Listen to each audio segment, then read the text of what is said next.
ಪ್ರಶ್ನೆ 1. ದೊರೆಯ ಕಿರಿಯ ಮಗಳು ತನ್ನ ಅತ್ತಿಗೆಗೆ ಮಾಡಿದ ದ್ರೋಹವೇನು? ಉತ್ತರ.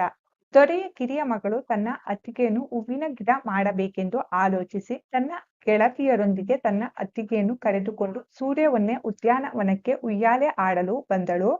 ಅಲ್ಲಿ ತನ್ನ ಗೆಳತಿಯರೊಂದಿಗೆ ತನ್ನ ಅತ್ತಿಗೆಗೆ ಹೂವಿನ ಗಿಡ ಆಗಲು ಒತ್ತಾಯಿಸಿದಳು. ಆಕೆ ಒಪ್ಪದಿದ್ದಕ್ಕೆ ತುಂಬಾ ನಿಷ್ಠುರವಾಗಿ ಮಾತನಾಡಿದ್ದರಿಂದ ಅತ್ತಿಗೆ ಒಪ್ಪಿಕೊಳ್ಳಬೇಕಾಗಿತ್ತು. 2 ಬಿಂದಿಗೆ ನೀರು ತರಿಸಿ ತನ್ನ ಮೇಲೆ ಹೇಗೆ ಸುರಿಯಬೇಕು, ಹೇಗೆ ಹೂ ಕೀಳಬೇಕು ಎಂಬುದನ್ನೆಲ್ಲ ಅತ್ತಿಗೆ ಹೇಳಿಕೊಟ್ಟಳು.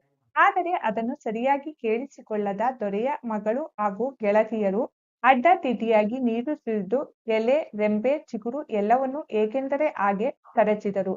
ಇದರಿಂದ ಅರ್ಧಂಬರ್ಧ ಗಿಡ ಆದಳು. ಅಷ್ಟರಲ್ಲಿ ಗುಡುಗು ಮಿಂಚು ಮಳೆ ಬರಲು ಪ್ರಾರಂಭವಾಯಿತು. ಆಗ ಅವರು ಅಡ್ಡದಿಡ್ಡಿಯಾಗಿ ಮತ್ತೊಂದು ಬಿಂದಿಗೆ ನೀರು ಸುರಿದು ಓಡಿ ಹೋದರು. ಇದರಿಂದ ಆಕೆ